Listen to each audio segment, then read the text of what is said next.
Hello everyone, अस्सलाम वालेकुम। क्या हाल है सबके? अल्लाह पाक से दुआ है कि अल्लाह पाक सबको अपने हिफ्ज़ व अमान में रखे। तो आज का व्लॉग वहीं से स्टार्ट हो रहा है जहाँ पे पिछला व्लॉग ख़त्म हुआ था। तो किचन में आने के बाद सबसे पहला मेरा ये काम होता है कि मैं चने फ्रिज से निकाल के रख देती हूँ ताकि वो नॉर्मल हो जाएँ।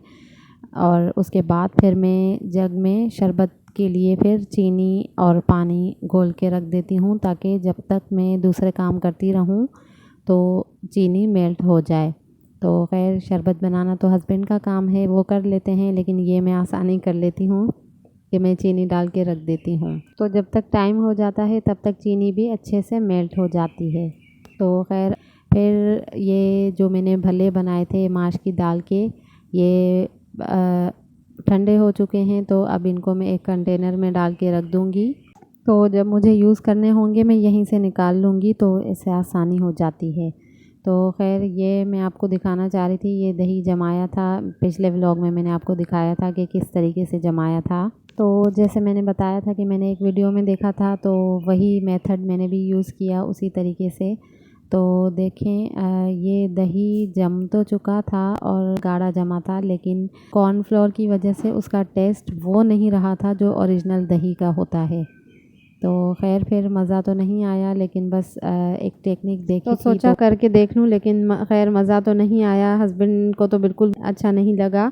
तो खैर वो दही तो सारा मैंने दही भलों में डाल दिया था। अब नेक्स्ट दोबारा अपने ही देसी तरीके से ही जमाऊंगी इंशाल्लाह। तो खैर यहाँ पे मैं ये बना रही थी छोटी छोटी पूरियाँ, या क्या कह लें आप इनको। तो मेरा ये होता है कि मैं जो है फिर बच्चों को इन पूरियों के साथ जो है जो खीर होती है गाढ़ी बिल्कुल, तो वो जो है बच्चों को फिर खिलाती हूँ। जो आसपास के जो भी बच्चे होते हैं तो वीक में एक दफ़ा फिर मैं बच्चों को ये खिलाती हूँ मीठा कुछ। और ये मैं खिला के फिर उन सबसे इज्तिमाई दुआ करवाती हूँ। तो खैर अल्लाह पाक कबूल फरमाए। तो खैर यहाँ पे ये मेरी पूरियाँ रेडी हो गई थी। तो और होते होते फिर असर की नमाज़ भी हो गई थी। तो बच्चों को फिर मैंने असर के बाद ही खिलाना था।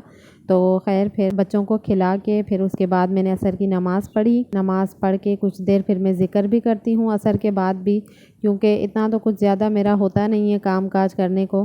तो बस फिर ये है कि असर की नमाज़ पढ़ के फिर मैं किचन में आई थी और फिर मैंने यही किया था कि मुझे बस एक चना चाट बनानी होती है। उसके लिए ये मैंने प्याज और टमाटर चॉप कर लिए थे। कभी कभी अगर खीरा अवेलेबल होता है तो मैं इसमें खीरा डाल देती हूँ, और बस फिर यही चीज़ें डालती हूँ। और ये है कि फिर मैं थोड़ी सी बिल्कुल बनती है चना चाट भी, कि हस्बैंड ही खाते हैं मेरे।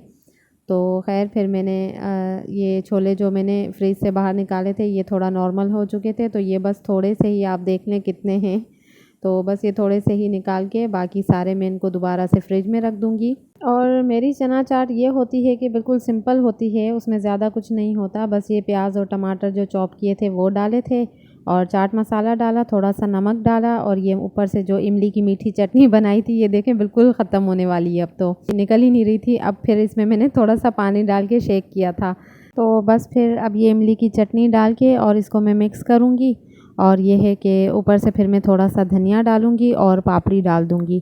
और कभी कभी बस ये होता है कि मैं इसमें फिर दही डाल देती हूँ, वरना अदरवाइज़ हस्बैंड को पसंद नहीं है तो मैं नहीं डालती। उनको बस इसी तरह की बिल्कुल सिंपल लाइट सी पसंद है, तो मैं इसी तरीके से बनाती हूँ। और ये मेरे भले थे जो मैंने बनाए थे, मुझे बहुत पसंद है ये। तो खैर आज फिर मेरे भले भी बन गए थे, और उसके बाद फिर ये हस्बैंड काट रहे थे तरबूज। तो बस हस्बैंड फिर तरबूज काट रहे थे, तो मैंने सोचा आपके साथ भी शेयर करूं। अच्छे लगते हैं मुझे इस तरह के काम जब हस्बैंड, हालांकि मेरा इतना कुछ होता भी नहीं है, लेकिन फिर भी वो कहते हैं कि नहीं हेल्प करवाता हूँ, रोज़े में हो, नहीं आप नहीं करो, काम नहीं करो। तो इतना ज़्यादा फिर मेरे ऊपर है भी नहीं किसी चीज़ का। और जो समोसे या पकोड़े वगैरह जो होते हैं वो तो शुरू की अफ्तारियों में एक दो अफ्तारी में शायद मैंने बनाए थे बस। उसके बाद फिर मेरे तो पिंपल्स निकल आए थे, और हस्बैंड को तो वैसे भी फिर इतना ज़्यादा क्रेज़ नहीं है इन चीज़ों का, तो बस वो खाते हैं। तो चना चाट हो गई, और जो मैंने कीमे के और झींगों के जो समोसे बनाए थे कचौरी टाइप, जो बस वो उनको बहुत ज़्यादा पसंद है, तो वो मैं बना लेती हूँ और वो तकरीबन मैं 2 दफ़ा बना चुकी हूँ। पहले जो बनाए थे वो आपके साथ शेयर किए थे, वो ख़त्म हो चुके थे। उसके बाद मैंने दोबारा से बनाए फिर हस्बैंड की फरमाइश पे। बस इसके अलावा और कुछ नहीं। मैं तो बस फिर यही अफ्तारी में होता है कि तरबूज खाती हूँ और शरबत पी लेती हूँ। हस्बैंड ये है कि चना चाट ले लेते हैं या समोसे वगैरह कुछ ले लेते हैं। तो खैर यहाँ पे मेरी अफ्तारी रेडी हो चुकी थी और ये बस लास्ट टाइम पे मैं इनको फ्राई करूँगी, यही समोसे जो मैं आपको बता रही थी। और बाकी मेरा सब कुछ हो चुका। बर्तन भी जो मेरे थे अफ्तारी के, वो मैं हाथ के हाथ धोती ही रहती हूँ। और ये खाले हैं फ्रूट की, इनको फिर मैं बकरी को दे दूँगी या गाय को हस्बैंड दे देंगे। और वो मेरे दही भले और चाट रखी है और बाकी मैं बर्तन धो चुकी थी। मैंने देखा थोड़ा टाइम रह गया है, तो ये मैं आसान और बिल्कुल सिंपल सी रेसिपी आपके साथ शेयर करती चलूँ।